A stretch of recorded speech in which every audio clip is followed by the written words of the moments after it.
大家好，立秋，我们今天在松山机场准备再来去上海，这是2026年呢我们的首发一起游大陆。这一趟呢去上海啊，跟之前很不一样，是完全自己规划的一个行程，主要是要来开启我们2026年接下来在大陆很多的项目，要创造我们接下来的精彩哦。对，非常期待我们这一次到上海整个行程的安排啊，那会跟过去呢纯粹的文旅呢是很大不一样。我们这一次非常明确的是出差，所以期待到上海再相见。但这一次到上海呢，据说刚好遇上最冷的时候啊。昨天听上海的老铁说呢，已经下雪了，但是今天好像微温一点点，不过整体来讲还在零下2度的样子。希望有机会看到雪。如果都这么冷了，但如果去被冷到，然后还没看到雪，那么尴尬了。如果真的看到雪的时候，我是那我们就出发，降落了，非常的冷，现在是1度。听说昨天下雪了，然后这2天可能没下雪，所以可能最倒霉的状况就是呢，我们被冷得要死，然后没有雪可以看，这个是最衰的，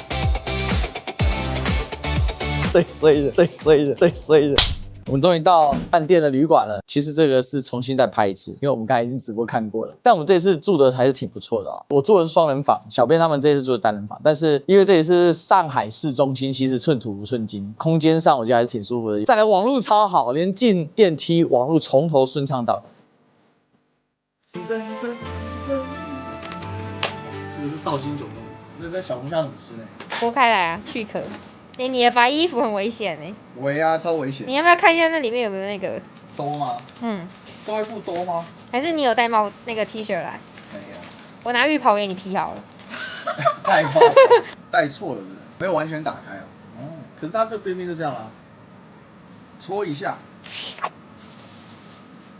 我摸摸看。我认为没有，但它这边。我就是没有。有哎。哦，这也太薄了吧？你们2个。通手剁掉，手太干了，没办法，我都已经干到整个裂开来了，没办法。知道我连指纹都没有。哦，是这样，靠，太瞎了。我也不算大头，但是这也。哇，进去啊！进去啊！眼镜摘掉。我改你讲哦，我还是闯入是没有用力的，对不对？也是啦，还是得用点力。如果不顺的话，就多搓几下。对啊。大家润滑一下就好了。润滑有时候头比较大也是一个缺点，通常来说是优点。可以了呢，挺好的。我们到了熟悉的地方呢，有点不一样啊。老板的工位怎么不见了？老板在哪呢？小弟你好。老板被我们拉到跟这个群众在一起工作。这也是朝阳群众。好了，好久不见，小哥。朝阳群众是。对，老板桌被我们弄成了这个边柜啊。现在这里边相当于一个我们小的会议室，你看这边可以投影。挺好的。对。然后以前这个桌子在这边嘛，现在搬到这边。对，是的。哇，是过了一下，这个又不一样了。然后给大家看一看，这是我们刚刚拿到的。这难道就是你自己去？2025年的这个百大 UP 主。天啊，这第3座。是的。对。25真的很厉害，而且我就觉得字样不太一样，变粗了，代表你变大尾了吗？好的。好，谢谢。挺好的。我那天有看肖哥跟可龙，他那个我以为他会有那个讲话，但是后来想想不对，你们有100个人怎么讲啊？所以其实纯出席。对，但是其实你作为一个创作者的一个颁奖，后台很多人都拍摄。我看还有人专门拿那个 Pocket 在那边。对啊，然后呢，还有比如说辛晓萌、3元拉大家跳舞。这跳舞我是必须参加的，蹦迪绝对不能落下。所以这个百大的会场的话，它其实现场一个是巨型的 UP 主创作的那个。对，相当于是一个共创的一个时刻。那你自己没有拍？我没拍。对，反正第3次。我这人懒嘛。可以。好啊，那我们今天来这里干嘛呢？我们今天来这里当然是要拍导连线。对，没错。能见面就一定要拍一个现场感的，现场感的跟这种连线感的绝对是差别是很大的，有这种聊天的感觉。那这次我们有个东西要注意，就是我们的收音一定要弄好。对，上次被严重抨击。对，所以是现场声音掉到水里，所以这个一定要搞好。然后上海因为也来第3次了所以相对来说算是比较熟悉，比较熟了。对，但是就是昨天犯了一个大错误，就是又低估了上海物价的威力，就是人家说货币很贵，结果呢台币更贵。我们点了147块的麻辣烫，他按照台湾物价去这个换算，他觉得147块应该点的不够，结果一拿过来2大锅吃不完。对我还怕大家吃不饱。所以大陆是这样的一个环境，你有钱有有钱的过法，没钱有没钱的过法，而且整体来说呢，把房子给解决了之后，其他的基本生活成本压力是不大的。这倒真的差很多。对，因为那2大锅大概够我们5个人吃吧，但是我们昨天评估是3个人，然后当然因为还有粉丝送了一点吃的嘛，所以这综合的话，其实我们昨天我觉得大概点60几块就很够吃，差不多。然后我在外头吃麻辣烫，要点到50，我会撑死。50一个人吃是撑死，会撑死，大概30、40这个样子。而且还是品牌的，对吧？好，学了一课。因为之前给肖哥照顾得太好，是代表我们对这个上海的物价感知还是太薄弱。哎，是的。但是上海有一个特点，就是它的物价上下限也很大。是的，你要想找那贵的也有。我们上去 CBD 喝咖啡，其实还蛮贵，大概跟台北的咖啡差不多哈。对，就是台北市中心的咖啡很贵的，所以就很大的一个落差。反正呢，我们这一次来上海要来把基层1整年的一些事情安排一下，然后也跟肖哥这边会有更多的精彩的一些互动，所以大家可以期待一下。是的，这是我们2026年呢一起游大陆的第一天，第一天就要找什么？找外天下低。然后另外还有一个事情是，我们现在大陆有我们自己的小伙伴，他比较害羞，我们之后有机会。好，我们再来介绍一下。那我们就去麻辣，走。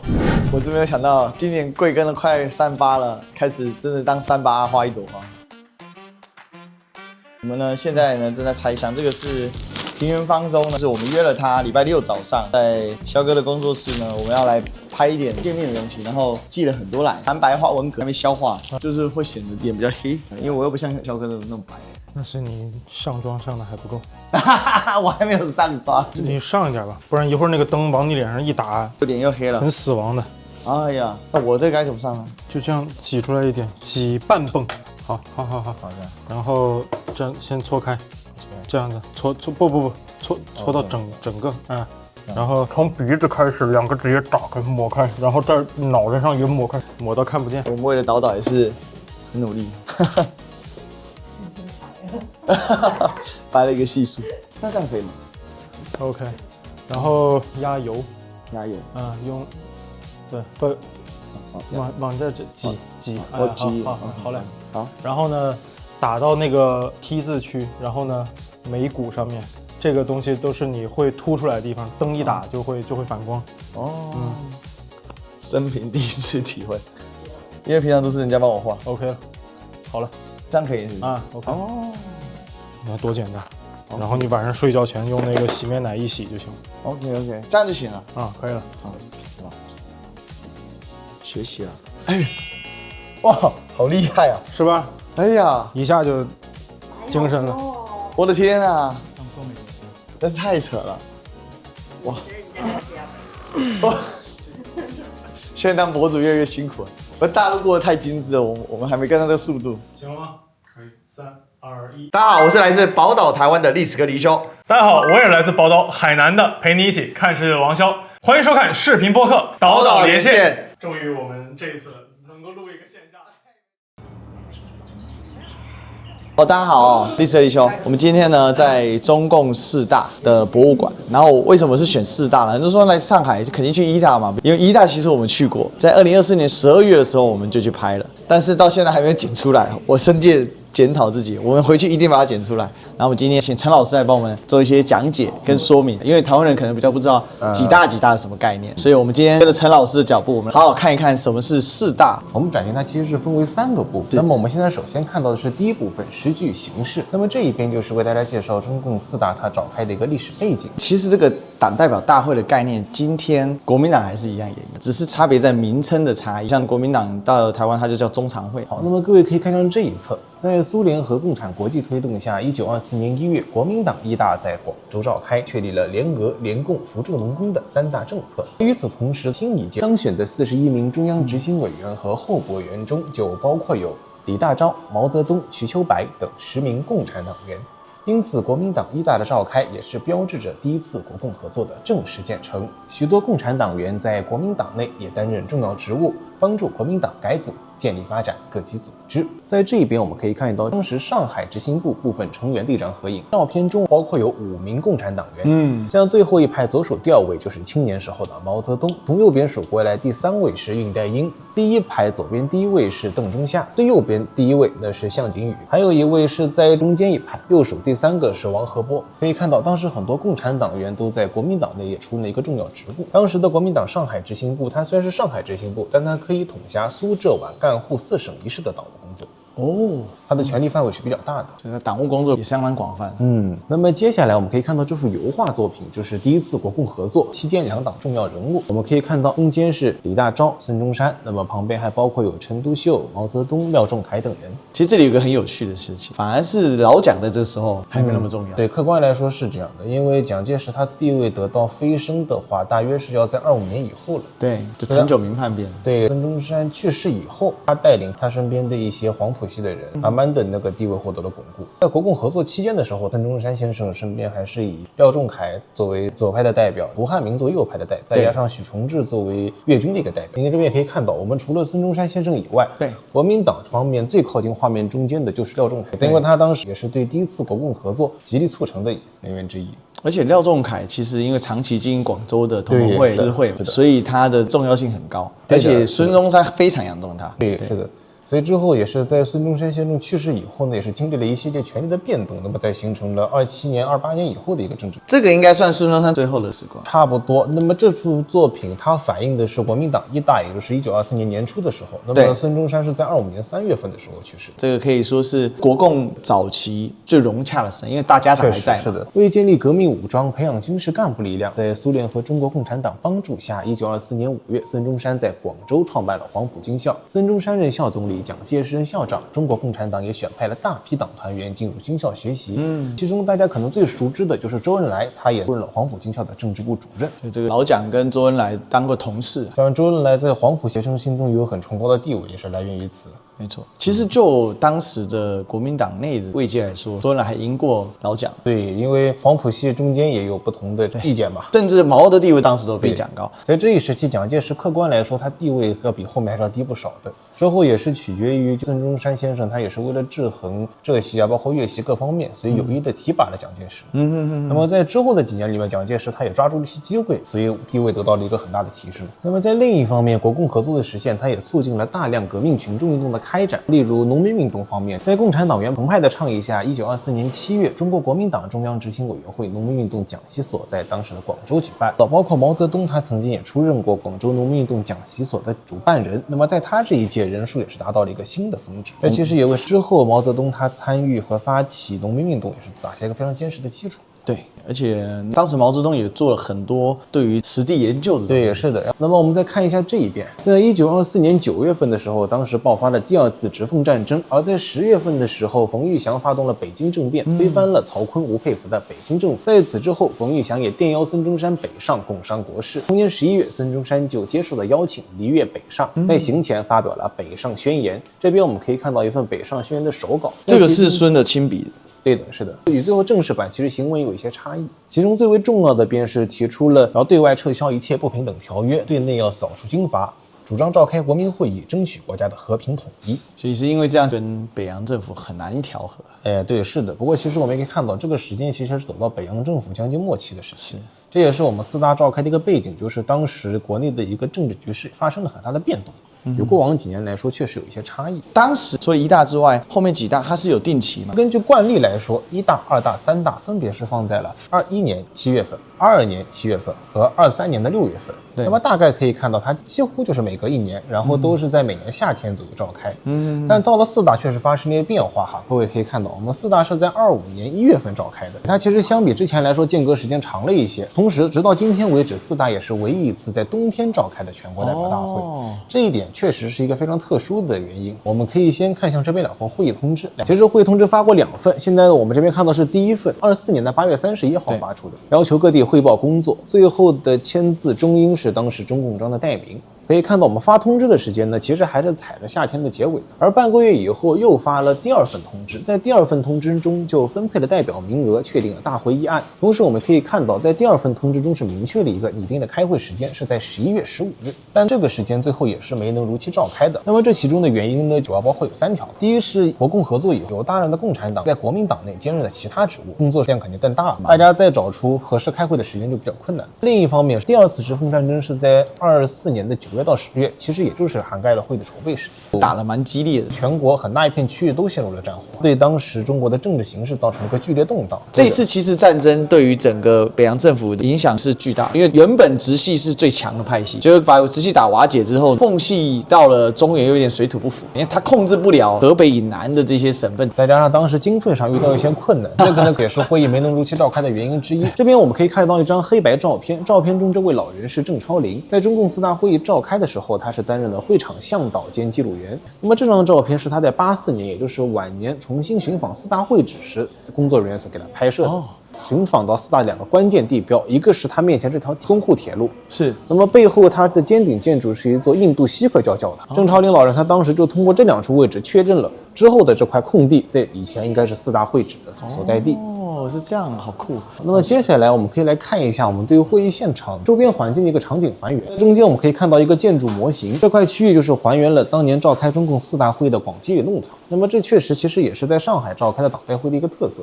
在新民主主义革命时期，中国共产党在上海是召开过3次全国代表大会，就是1大、2大和4大。而3次会议他们都是选择在上海的特色建筑，就石库门里弄里面召开的。在1大的话，它所在的弄堂是树德里；2大所在的是德里，那么我们4大所在的就是各位看到的广济里。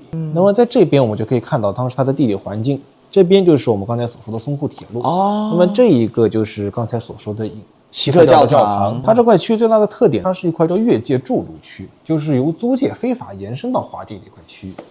上海等于就是占领了华界的一部分区域。那么这块区域按现在的话来说，就会变成个3不管地界，因为不管是华界还是租界，对这边的执法性啊都没有特别强的一个宣称。那么4大会议它之所以选择在广济弄堂召开，也就是看中了这块的地理优势。万一中途有闲杂人等进入会场的话，对代表来说，他们不管往租界跑还是往华界跑，都是比较方便的。这地方我们可以看到都是当时会议现场的还原，不过其实我们的场景呢已经比当年的场景要开阔不少。其实各位可以注意到，我们在会议现场最大的特色是它其实并没有是完全的做一个会议现场，但是它是特地布置成了英文补习班的一个场景。各位可以看到在角落里放有一个写了英文的黑板。对，那么在各位代表面前，除了开会用的文件以外，还特地准备了英文课本，这也是考虑到之前1大开会的一个经验，做一个会议的掩护和保密的工作。可是这个时候，共产党应该是合法组织在军阀眼中不是？对，是的，军阀对这些革命组织都是会镇压的。那么在这一边，我们是可以看到4大会议它的一个议程，由陈独秀担任主持，彭寿之任秘书长，共产国际代表维金斯基出席了大会。那么首先是由陈独秀代表第3届中央执行委员会做了工作报告，各地代表讨论报告并组织审查草案委员会，共通过了11份议决案。然后在大会最后一天就选举产生了第4届中央执行委员会，并且宣告闭幕，就是中执委。对的，中执委。这个中执委的用法，到现在国民党跟民进党都还有中执委。那么在这两边呢，就像我们展示参与中共4大的20名正式代表，我们可以发现他们平均年龄只有29.37岁，就说是非常年轻。周恩来是1898年，你看那时候才几年。那么在这边我们可以看到一幅国画作品，它是由张培曙创作的表决。那么它就是展现了中共4大代表对于大会文件进行表决的一个场景。那么我们可以明显的看到，在正中间站着主持会议的，同时也是举手表决的，就是当时的陈独秀。在他左边是周恩来总理，右手边是瞿秋白。那么在这一侧向我们展示的是中共4大会议通过的11份决议案，共14份文件。那么在这边我们的特点是我们是用电子屏来对它进行一个展示。那么关于职工运动、农民运动、青年运动、妇女运动这一系列的革命群众运动的详细指导，在党的历史上也同样是首创。所以等于是说，给将来这些运动做一个根本性的定义。对的，像其中比较重要的就包括有首次提出了无产阶级在民主革命运动中的一个领导权问题，也是第一次提出了工农同盟这一概念，确立了农民是工人阶级天然的同盟者。那我可不可以这么说？其实四大它的重要性其实是呈现在对于党务工作，其实已经到了比较细致的。对，也是的。那也代表说，共产党在四大开始，它其实整个组织的完成度跟成熟度是更高的。您概括的非常精准，组织跟宣传确实是中共四大非常重要的一个环节。那么我们在这边就可以看到，这一份文件是宣传工作之决议案，至今为止也是唯一一份在大会上单独针对宣传工作所做的文件。其中也提到，包括要建立一个强固的宣传部。那么在四大上，对于组织工作最大的成就就是明确了党的支部制度，其中就提到了凡有党员3人以上均得成立一个党支部，这个制度一直沿用至今。这其实也是标志组织工作到了一个质变的过程。那么在这一侧，我们看到就是四大选举产生的新一届中执委跟候补中执委他们的一个详细名单，还有他们的一个具体分工。那么四大会议其实也是中央组织部跟中央宣传部正式成立以后的第一次全国代表大会。中宣部到今天还是很重要的一个党组织的。这里您就可以看到，我们是总结了一下四大的几项重要成就，包括第一次提出无产阶级在民主革命运动中的领导权问题，第一次把党的最高领导人由委员长改称为了总书记。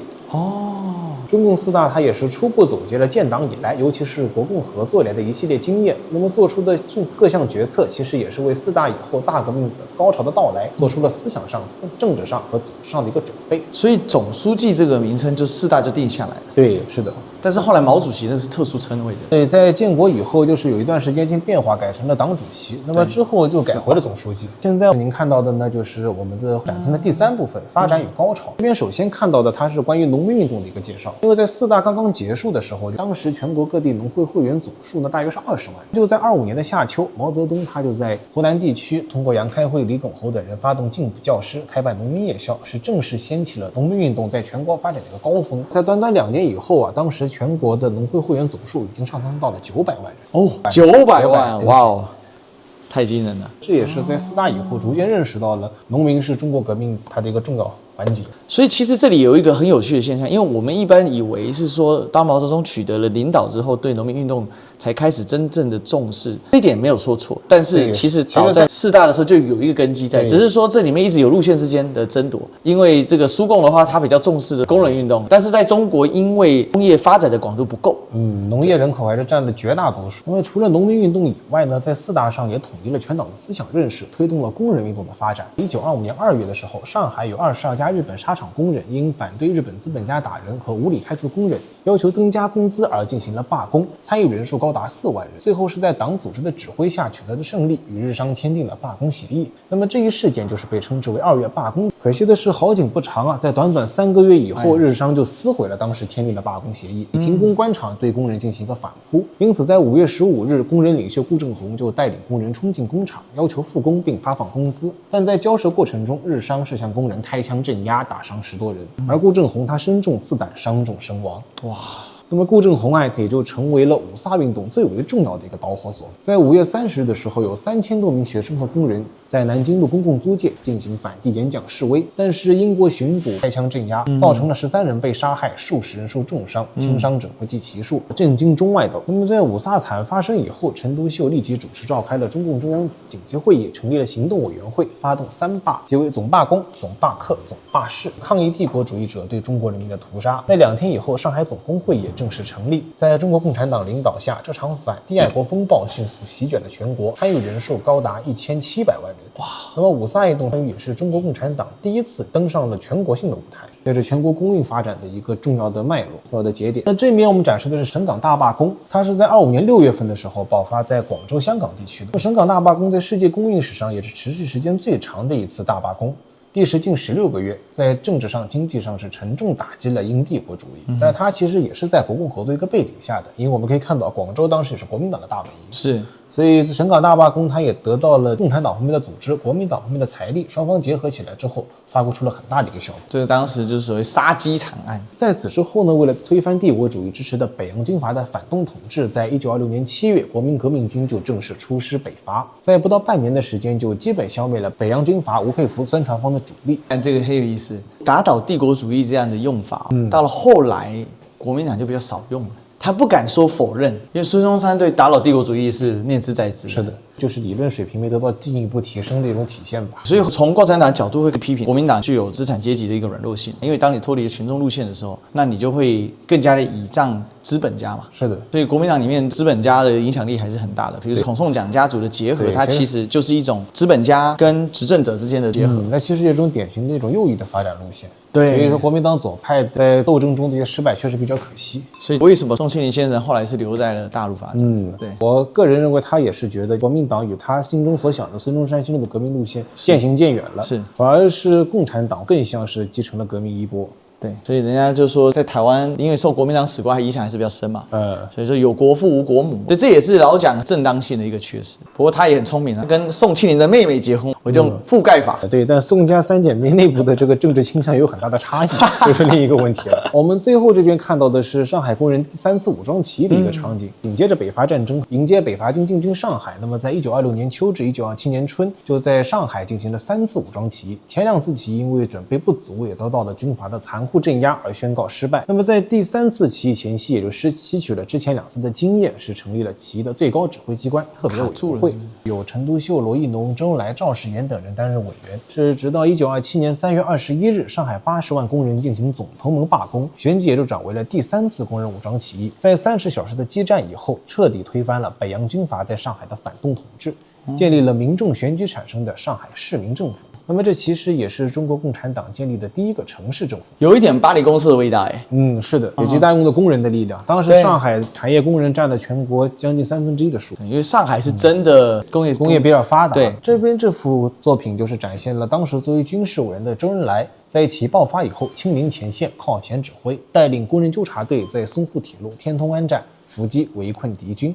天通湾站就是我们刚才讲到4大，对，是的，其实就在虹口。那么在最后我们可以看到一个1大到5大党员人数增长表，在4大到5大期间，党员人数产生了一个急剧的增长。4大的时候全有994人，而到2年后的中共5大就发展到了近6万人，扩张了近60倍。与此同时，它在结构上也发生了非常重要的变化。在4大召开的时候，党员中它有90%都是知识分子，而到5大时，党员中有70%就成为了工农群众。所以其实它等于是说从一个精英式的政党，对，也是走向了一个群众政党。对，是应该说就是从一个宣传性的政治小团体，真正成为了一个群众式政党，完成了阶级基础巩固的一个伟大跨越。直到现在为止，全世界范围里吧，极度重视本国农民在革命中的重要性，依然是中国共产党的一大特色。这也是为什么今天对于大陆来讲，先富要带动后富，走向脱贫，再走向小康，这是他必须得走的路程。因为它是深入到你的社会的方方面面，而这个是他最坚实的力量。那应该说，任何一个政党，他最后想要成功执政，还是要能够代表全国最多数人的利益。对，哪怕是国民党刚去台湾的时候，包括陈诚也在台湾进行了土改。对，所以他取得了大量的农民的支持。应该说，国民党最后能在台湾成功的立足，也是很大的借用了共产党的一些理论。只有能够代表群众利益，这个政党才有可能真正稳固下来。对，我们今天逛完了中共4大纪念馆了。那这一次的纪念馆呢，一般来说，对比1大来说，它的能见度比较低，然后那个建筑也很有特色。4大除了纪念馆之外，它的建筑本身已经不存在了嘛。在30年代毁于了日军侵华的炮火。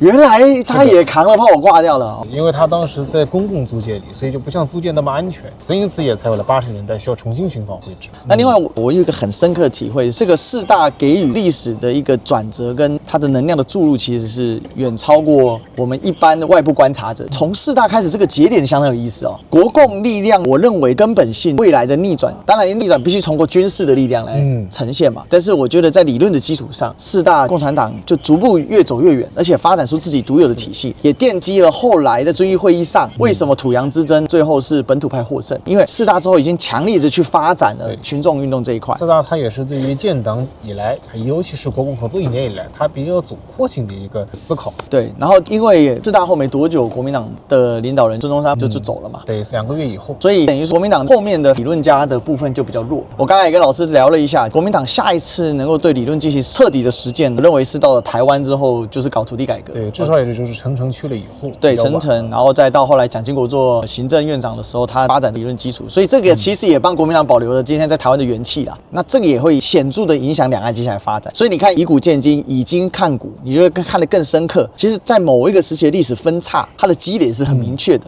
所以今天来四大看的话，其实连接蛮多的。我觉得这个对我自己在思考当代中国问题、当代两岸问题，甚至是整个中美的一个竞争的格局，其实有很深刻的一个不一样的想法。其实，在中美激烈斗争的这一个时刻点，你会发现很有意思。所谓的计划赶不上变化，可是你会看到在大陆，它的计划跟变化呢，是在计划的基础上增添变化。对，就是像群众路线都是万变不离其宗的，是共产党始终坚持的一个道路。对，变化一定会有，但是如何在贯彻计划的时候再增添变化，而不是因为变化而改变了计划。对，一个政党如果它的纲领过于频繁的变化的话，那肯定是不利于其执政的。对，所以现在西方也都说，哎呀，是不是该学习一下5年计划？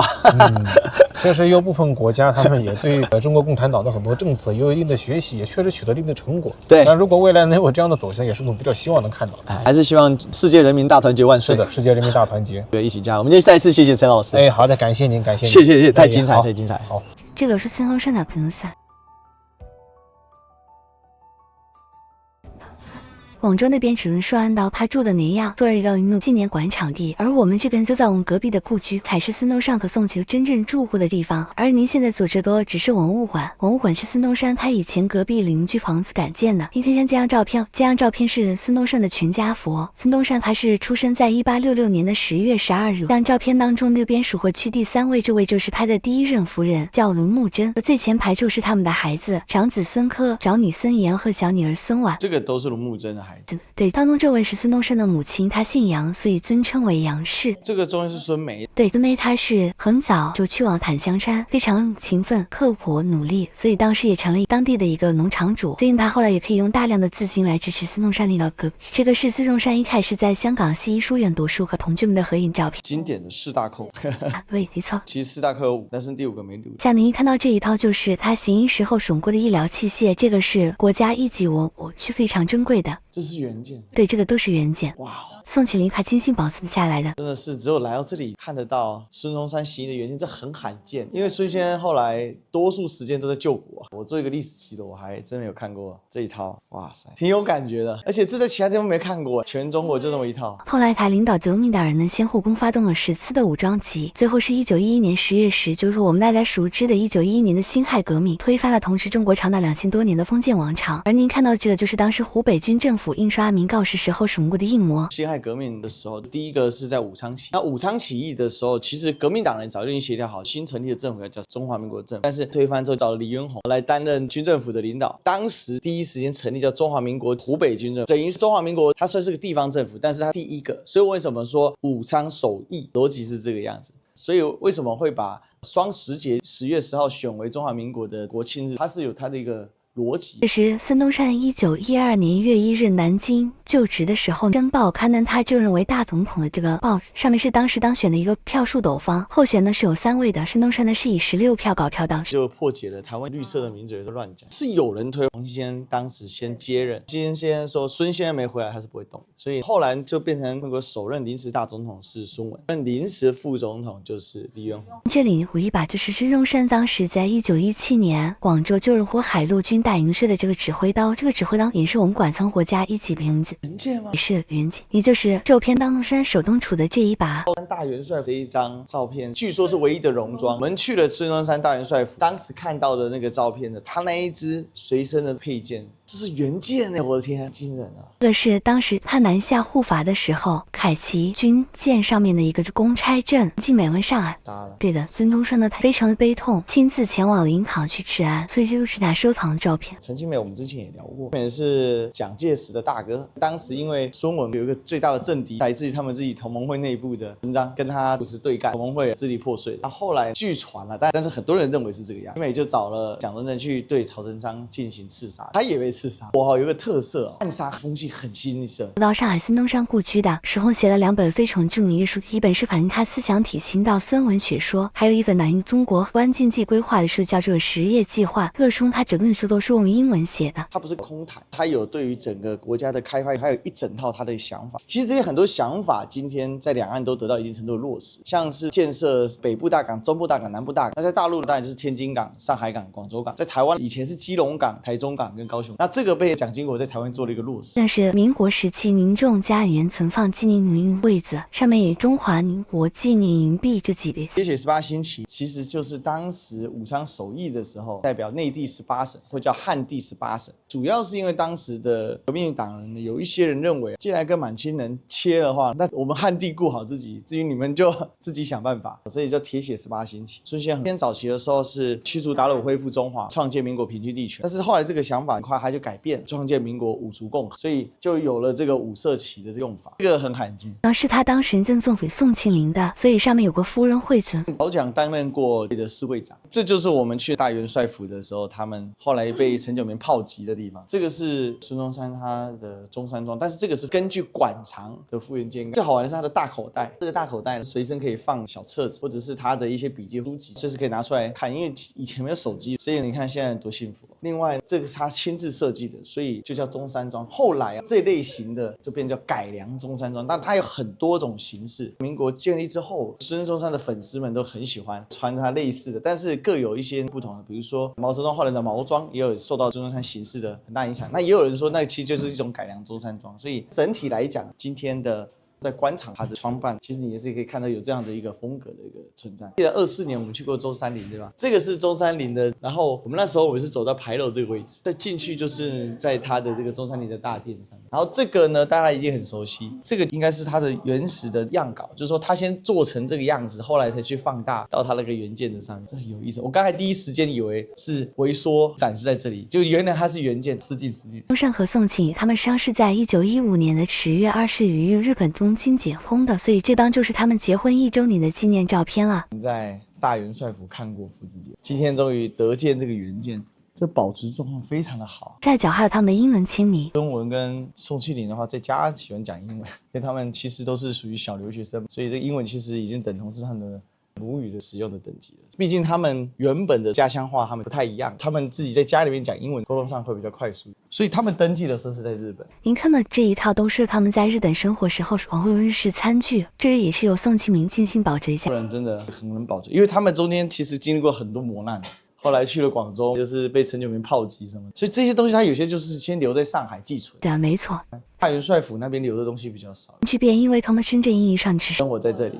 这个照片大家有没有看到？每一张宋庆龄都是有点带着笑意的。他觉得能和孙先生在一起，不仅仅是超越了普通意义上的夫妻关系，严格意义上来说，算是一统革命的一个伴侣。说他去世了之后，是一直继承孙辈，革命已至，不遗余力的振兴中华。孙中山跟宋庆龄在他们自己的花园里面，每天如果有点时间，他们就会透过打球来让自己的身体做活络。很重要是因为孙中山其实他就是胃不好，他就走动让他排气比较舒服一点。没想到这是原件，而且我觉得保存的状况也太好了。这个也是原件，它上面写 To my beloved wife， 他是亲自写送给他太太，而且你还有落款时间1919年就是民国8年。那这个时候他主要都在上海起居生活，很重要的一个工作就是要把他自己的学说写下来。因为孙中山在革命的时候他有很多想法，但是他一直没有很好的时间去著书立说，给他有完整的给写下来。所以他这个著作的时间，后来到了他去广州做大元帅的时候，他也还在创写。等于我们今天要了解孙中山的思想，在这个时期他是一个属于写作频度比较高的一个时候。我觉得很可爱的是，这个等于说他已经印发出去了，他去买了一本自己的书送给他自己的太太。而且从这个来讲，那就也一定程度可以验证，就是他们在沟通的时候可能蛮习惯使用英文。这张是结婚4周年的照片，这个应该是人家画的。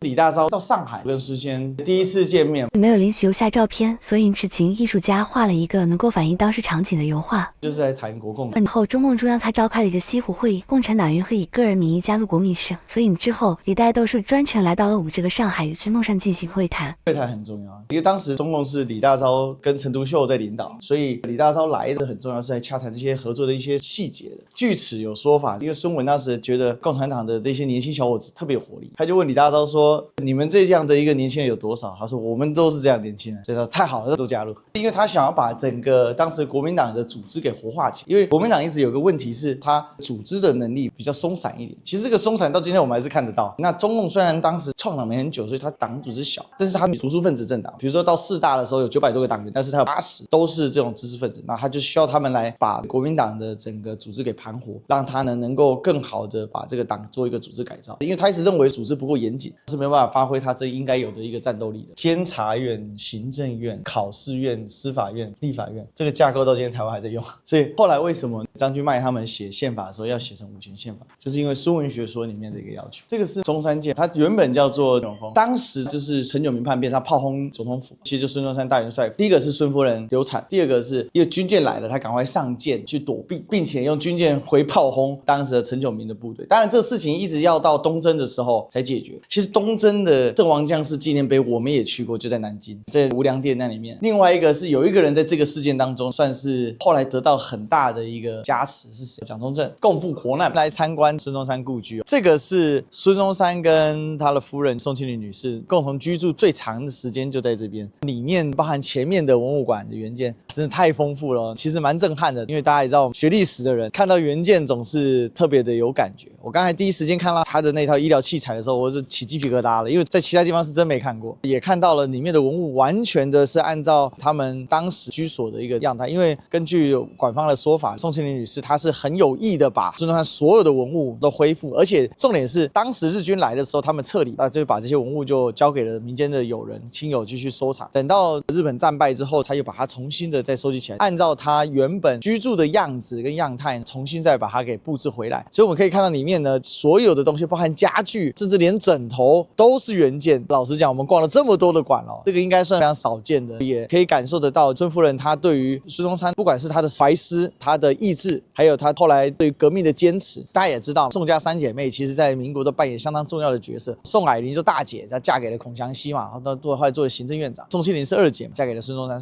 那宋美龄是妹妹，后来嫁给了蒋介石。但是为了他孙中山先生，他认为他的革命的意志，所以他坚持的走的他的左派的路线。所以像是我们好朋友王骁，他民革的，那为什么民革？因为国民党的左派，那这个左派当中他的精神领袖其实就是宋庆龄，因为他认为左派的这个革命才是孙中山他对于革命路线坚持。还有包括里面有一张油画是李大钊先生来拜访当时孙中山先生，他们在谈国共合作，所以其实这里面就出现了一个路线之争。而这在台湾我们在讲历史的时候比较少见，因为台湾后来受到了蒋家执政，所以它主要的陈述角度就是蒋家这一块，所以相当于说我们现在来到大陆走了很多孙中山的相关的史迹的时候，尤其来到了本地故居本居，特别就补上了这一块我们在学习历史上面比较缺乏的一个资料。那尤其是他的这些原件的时候，你可以很好的去想到底当年他们怎么去生活的一些细节，那你可以感觉得到它像是一个历史的甬道，就涌现到你眼前，这个震撼，这个回去要慢慢好好消化一下。这之后我们在讲解这一段历史的时候，我觉得我会多了很强而有力的一个注脚。你看有时候一个人一辈子他做一件事情，他内发现的动力为什么那么的强大？为什么宋庆龄的意志力会如此的卓绝？他总有一些他的内发动力。其实今天看完之后，就更加了解宋庆龄他这一个人生轨迹。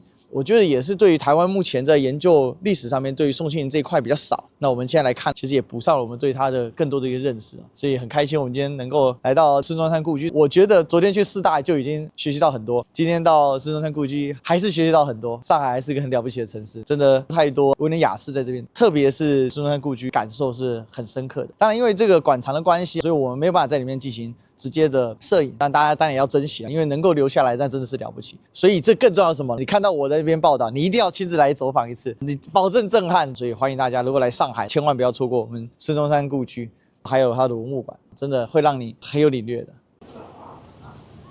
在对面，您可以看到曾经有一些卖香烟的以及修皮鞋的一些小贩，实则上他们都是国民党安排的一些特务。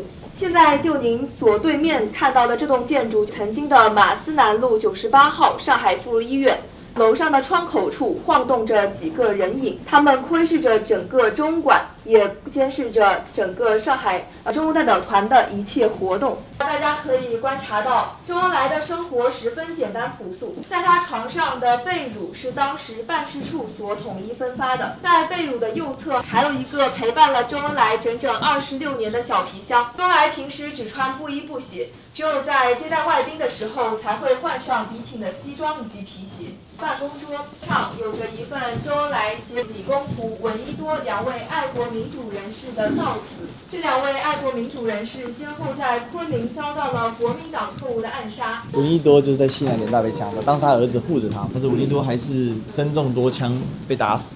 当时因为他反对全面内战，所以后来被特务给当街枪杀。所以在昆明还有一个闻一多殉难处的一个纪念碑。当时就因为闻一多是跟共产党的好，所以周恩来亲自写了悼词。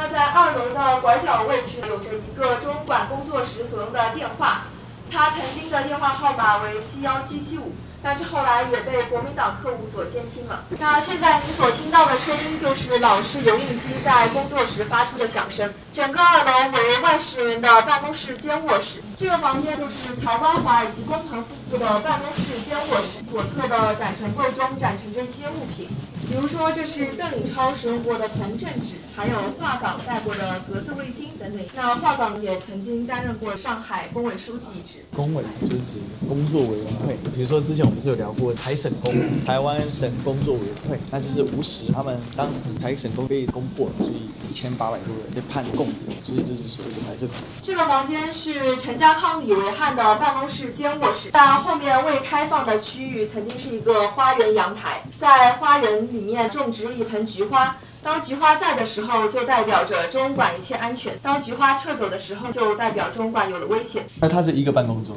对，一个办公桌，轮流办公，其实这里是值班用的地方，这样也蛮累的，一个值班一个睡觉，这要怎么睡觉？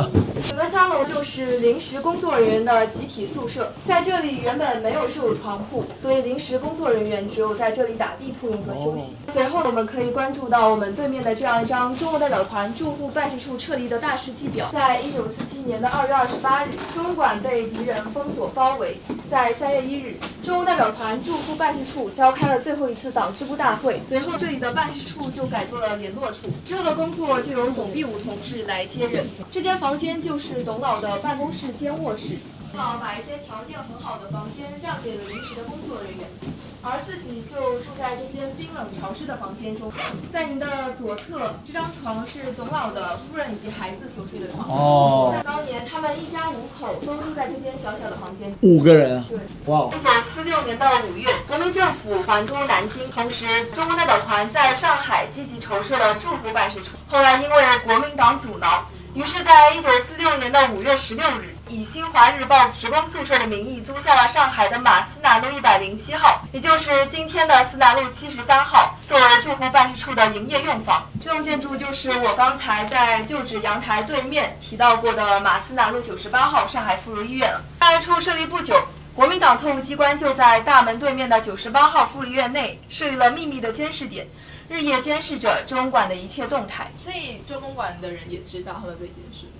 对的，当时就是你看我看你。每当国共两党和谈将要破裂的时候，周恩来多次从南京赶往上海召开中外记者招待会。那在这里我为大家介绍3次比较重要的中外记者招待会。1946年的7月份，周恩来在中管举行了第1次记者招待会，报告全面内战爆发后日益恶化的形势，愤慨揭露国民党反动势力在昆明暗杀爱国民主人士李公朴、闻一多的罪行。在1946年的9月份，周恩来在中管记者招待会上指斥美国政府片面援助蒋介石政府，致使内战日渐扩大。在同年的10月1日，周恩来在中管记者招待会上强烈谴责国民党军队进攻解放区，重镇张家口。当时还没有到全面爆发，开始部分摩擦。这张图片是周恩来和宋庆龄在晤谈时候的一张油画。办事处与宋庆龄还有宋庆龄女士建立下的中国福利基金会有着密切的联系。中福会的建立使伤病员得到了医治，儿童得到了救济。在1946年的11月，董必武同志致函宋庆龄，感谢中国福利基金会援助解放区。当时面对严峻的内战形势，在1946年的6月23日，办事处与中共地下党配合发动了反内战的和平请愿运动。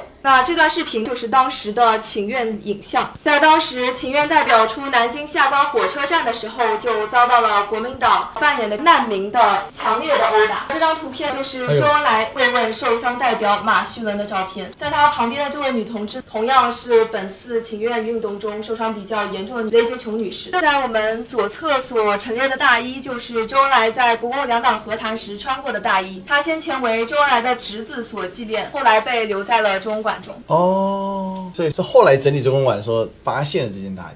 对的，因为当时离开的时候还蛮匆忙的。是的，那随后我们可以把目光聚焦到我们中间的展示柜。中国代表团在撤离整个中文馆的时候，在中文馆还留下了一些物品，都交给了民盟作为保存管理，其中就包含了中文馆的钥匙，还有这柄中国代表团赠送给民主人士沈钧儒的一柄慈如意，也足以可以体现中国共产党和民盟之间的深刻友谊。1946年的10月，周恩来、李维汉等由上海飞赴南京参加正式的谈判，但是蒋介石因故又飞往了台湾。国民党方面拒绝无条件的停战，致使谈判再次中断破裂了。这张图片就是当时《文汇报》的有关报道。当时飞台湾，那就是在为日后的大战做准备的感觉。对的，对，要不然特别飞一趟台湾要做什么？在1946年的11月，国民党单方面召开了非法的伪国大会，关闭了和谈的大门，国共两党和谈破裂的。在同月的19日，周恩来返回到了延安，此后这里的办事处就改做成了联络处。在1947年的2月份，国民党当局无理限令中国代表团成员撤离上海，随即对中馆实行了公开监禁。这个文献就是周恩来赠送给钱小柏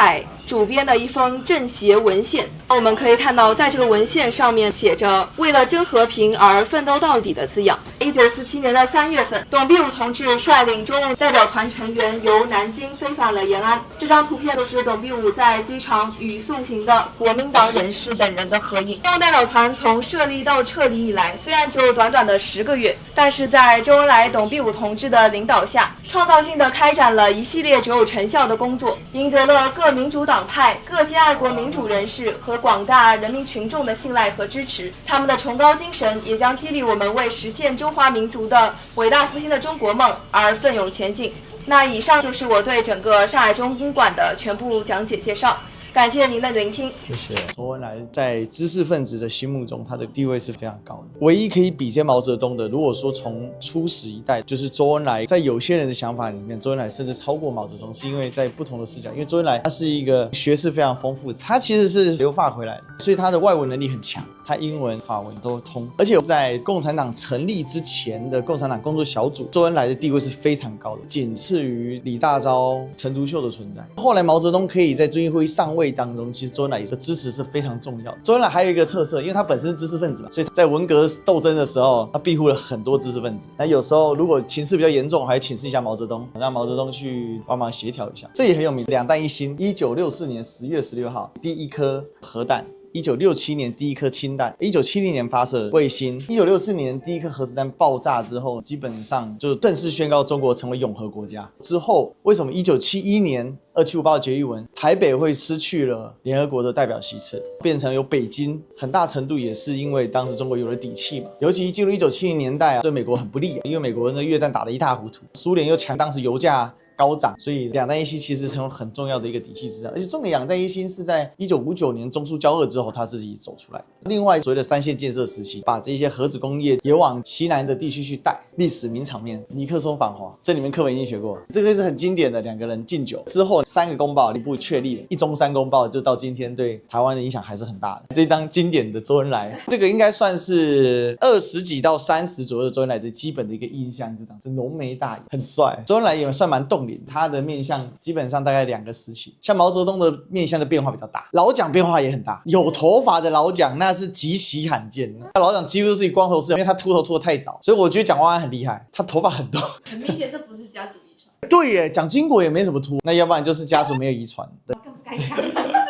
我们今天逛完了周恩来周公馆，当时这个周公馆是以周恩来的名义个人去租下，它作为一个职工宿舍。那其实它就是实质上的中共在上海的办事处，主要工作当然除了在本部的党务之外，就是对媒体的宣发工作。所以在这边的周恩来总共造势了3次的中外大型的记者会，据说当时来上百位记者，把这边挤得水泄不通，整个馆内几乎所有的面积通通都用得满，但是也可以看得出来，这整个地方当时他们的工作的一个艰辛。那从历史的角度来看，你可以看到在第2次国共内战即将爆发的前夕，整个气氛是非常紧逼的。但是看得出来周恩来的态度，他是真的希望讲求和平，所以他一直强调说要真正的和平，因为当时国共的摩擦其实已经越来越多了哦。周恩来整体在这里办公大概是10个月，所以他在这边有相当多的工作在进行。这边的工作又因为当时国民政府还都南京有很密切的一些联系，所以我们过去在台湾比较少看到这一段的历史，今天等于是来了就把它给补上。第2次国共内战为什么会爆发？其实你可以看到，从历史的脉络来看，确实是逐步的靠近。但老实讲，我的观察是，当时国民党是在军力上可能他表达是比较优势的，党争到最后就争到真枪嘛。那这里你就可以看到这一面，在和平谈判或者是在政治解决方式没有办法的时候，动刀动枪，那也就造就了一个悲剧。第2次国共内战最后国民党输掉了大陆，到了台湾去。那因为当中有一个小细节，1946年的10月的时候，本来要会谈的，结果老蒋因故飞台北。那这个里面很明显的是，作为当时中国最高领导，跑到台北去想做什么，跑到台湾去想干嘛？当然可能跟筹备对第2次国共内战是有一点关系的。所以我们可以看到，在历史的一些细节上来这一些展馆，我们都可以得到一些很棒的一些历史支撑力。希望我们之后还有更多的这种场馆可以走一走。大家好，我现在呢又在我们肖哥的工作室，然后我今天约了一个大来宾，我们来欢迎平原方中。Hello， 大家好，我是平原方中。今天我们要给历史哥来开箱一点点衣服，为什么有这么一个事儿呢？起源于上次我通过这个好朋友的关系之便，因为我是岛岛连线的忠实观众，然后我就经常去给王潇发消息，我说岛岛连线什么时候更新，什么时候更新。我上次你们不是办见面会，然后他说更新了，这次你可以来线下看。哎，我说好，我特别想见历史哥。然后在见历史哥之前呢，王潇就给我安排了一个任务，说我不是做衣服嘛，让我给历史哥带一点，看看有什么适合历史哥穿的。那我就带了一些过来，结果历史哥非常支持我们的产品，那么所以我们今天有一些新的东西再给历史哥试一试。这个有点意思，因为呢，这个平原方中是我们岛岛的忠实收视户，我是平原方中品牌的爱用户，就确实其实还有。我们现在已经到了今天的2025年中盘点变革的世界，这是由李翔看世界来主办的。但是这张照片呢，下次给他们新的那个衬衫我都不穿了，真的。你看，营销老总、营销讲师、营销冠军，然后营销萌新，刚来的是吗？可能业绩不错，所以被摆了上来。今年的新人王，其实也是啊。我们对比他们的话，我们也是新人王。走吧了，上楼。哎，你看我们还直播呢。还有我们这直播，不，你晚上不直播了，我只能找这个时间直播啊。哎，对，直播去阿和。哎呦天哪，这说上就上。对，刚忘记带皮带，现买的。哇，这样好看啊！哎呀，哇，可以。学着点情绪价值让我不买。我就跟你说，你他妈公司都是男生，哪来情绪价值呢？哎呦，有，说明你很有情绪啊，看上去啊。但是我们公司情绪太满了一点。是吗？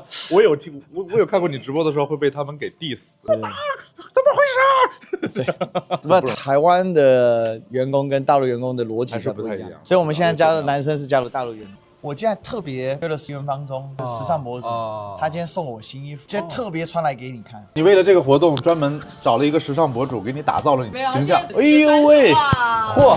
哎呀，是为了你呀！我的天哪，这简直隆重了！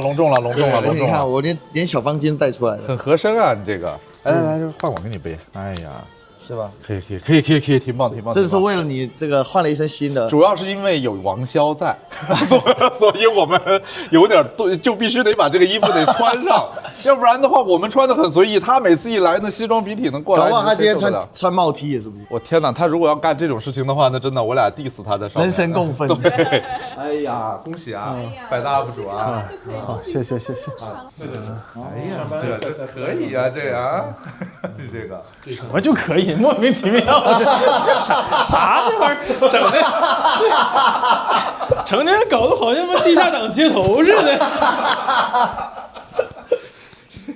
在这是算是南下啊，来你的主场来捣乱了。哎，过长江了，过长江了，收复江南，渡江战役，我们准备要过海峡了啊！亲爱的观众朋友们，刚刚和王潇说的时候还在讲说我们跨过长江过来了，但是他又说我们这个杨浦区还没过长江。反正不管怎么样，今天非常高兴能够在上海见到大家，请允许我代表我们团队感谢各位来到上海的场来支持我们的破圈的年终盘点的活动，谢谢大家，跟大家鞠躬，谢谢。今天大家都说我们在破圈里面，我经常会用几个词：蓬荜生辉、大咖来袭啊，我就是会用这几个词啊。今天我们来看看我们今天来现场的大咖有哪些。来，我们先有请于亮老师，于服饰大招，非常资深的智库的研究员，同时也是东方学刊的副主编，今天也是我们的大咖，请我们鼓励一下。从年纪大的开始介绍了。没事儿，一会儿您在这个我们对谈的时候，您当面怼我哈。另外一位啊，这个是连续3年了，23、24，你看25年啊，再次蝉联3连冠啊，百大 UP 主王潇啊，我的好哥们儿、好朋友来。没有吗？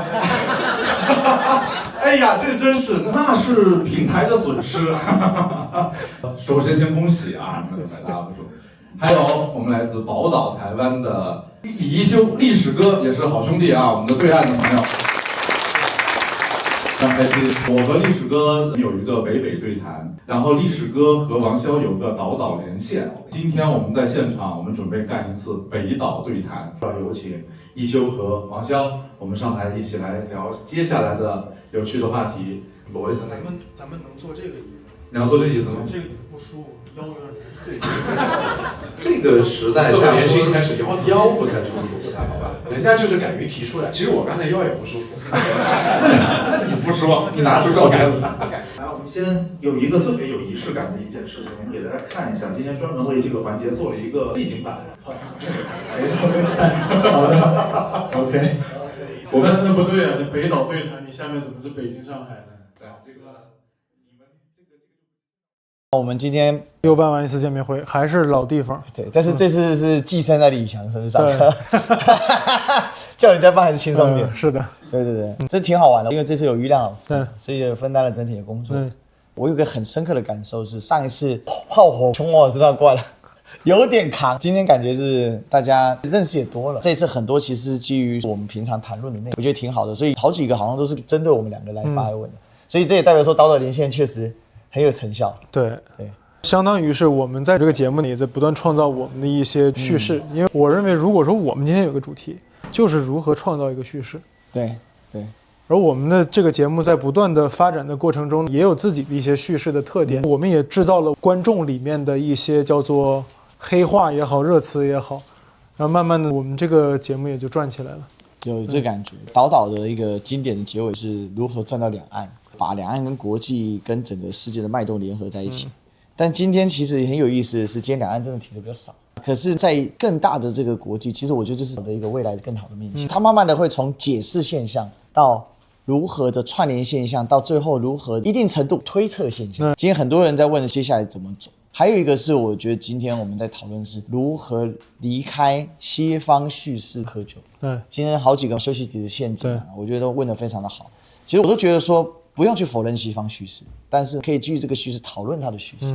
否则就会掉入一个陷阱。像我们现在在讨论事情的时候，每次你一讲一些国别研究的时候，我就一直在想，这东西放在我们大事件的脉络是什么？所以就很有趣。所以我今天一直试图的把大家给连接起来。对，蛮好的。所以说，我觉得多见多聊。我跟那位同学聊的那样，我觉得重点不是你聊出来的什么，而是保持沟通。沟通的意义是能够让你保持思考，思考之后能够让自己进步。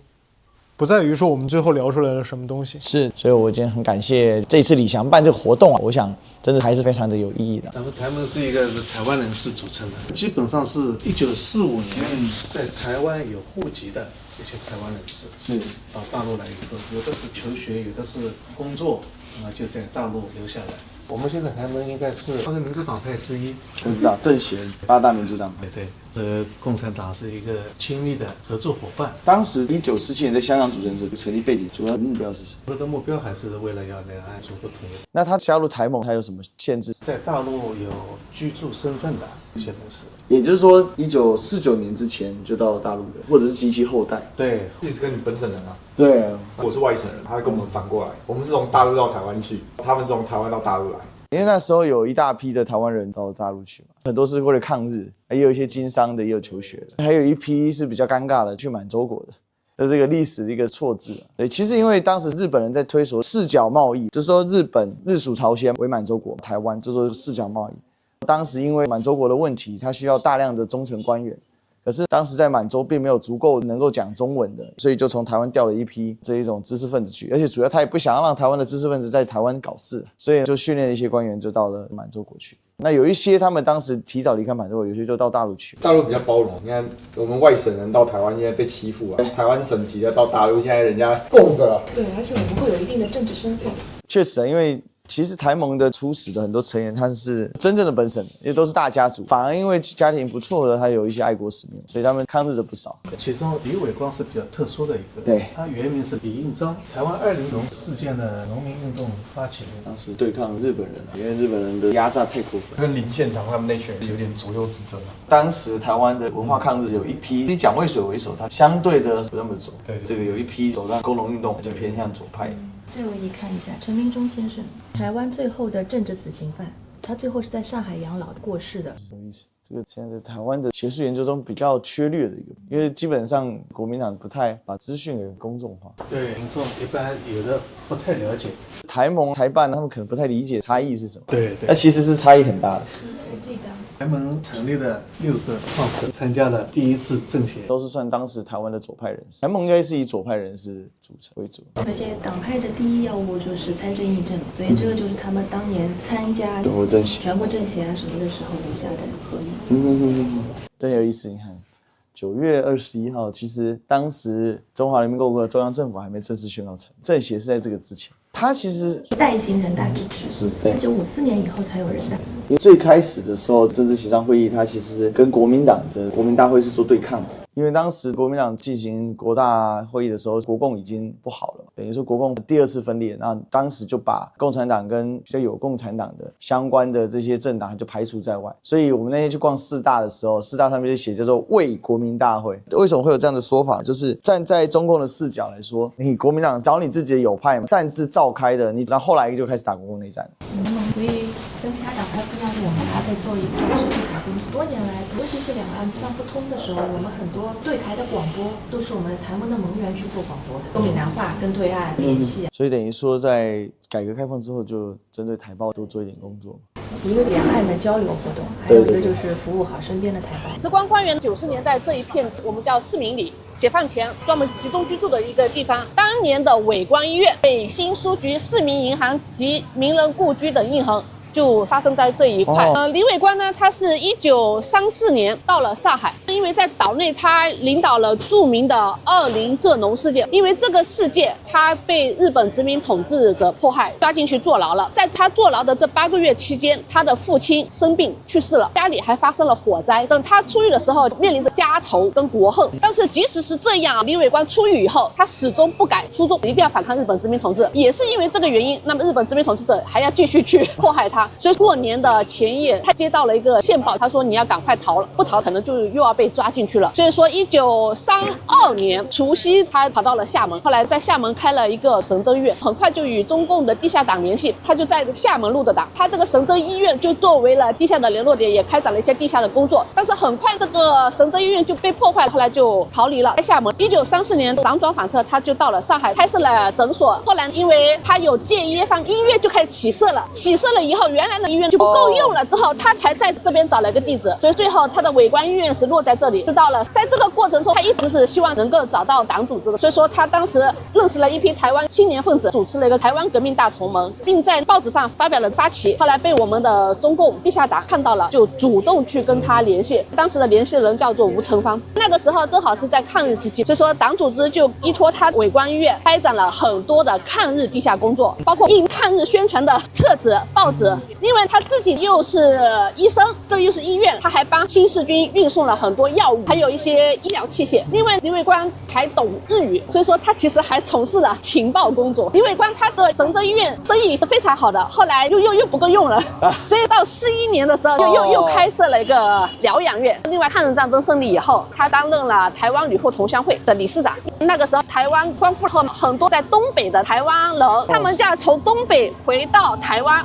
他们是一路往下走，走到上海，再坐轮渡回去。很多老兵其实他是身无分文的，毕竟日本都打败了嘛，所以他们是一路流浪到上海。流浪到上海其实已经是老弱病残了。那林伟光作为旅后同乡会的会长，他就发挥了很大的作用，到处去募捐，然后把医院里面的收入很大部分都用于救助这些台胞。很多台胞生病了，他就免费的到伟光医院去看病，他还给他们安排了游轮，让他们回到岛内去。林伟光主委第2个开设的医疗点叫伟光疗养院。一方面是因为那边不够用了，另外也是党的指示，说这个地段房子都是比较上层的，说它是掩护重要人物的一个重要场所。那么掩护了哪些人？首先掩护了我们台盟的创盟主席谢雪红，谢雪红曾经是住在这里的，当时228起义失败以后，被我们党安排到了上海。第2个掩护的重要人物，一个是蔡孝乾，还有一个是张自忠。因为抗日战争一胜利，中国共产党就考虑台湾的解放问题了，就已经准备成立台湾的组织了。当时张自忠是通过这种渠道被掩护回到岛内，所以这个地方是掩护一些重要人物的。我们现在进去参观，大家可以看一下这个外景，因为这个房子非常的大，那我们就进去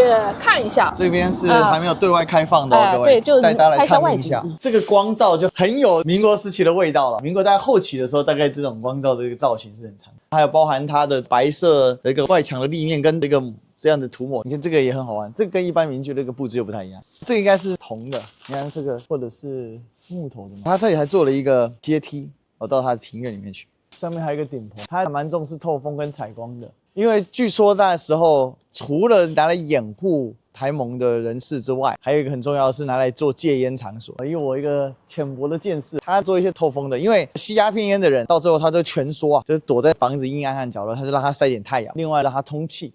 所以你看这个大窗户都蛮多的。其实我们在上海的老住宅那边，这么大的窗户是比较少见的。然后你看上面那个更是整个都透光。如果现在拿来做这个咖啡厅的台湾应该蛮夯的。你也可以看到它这个建筑的样式还是相当洋气啊，有一点洋风的，因为这是属于租界的一个范畴，所以它的一个建筑的特色还是跟外国是比较像。走。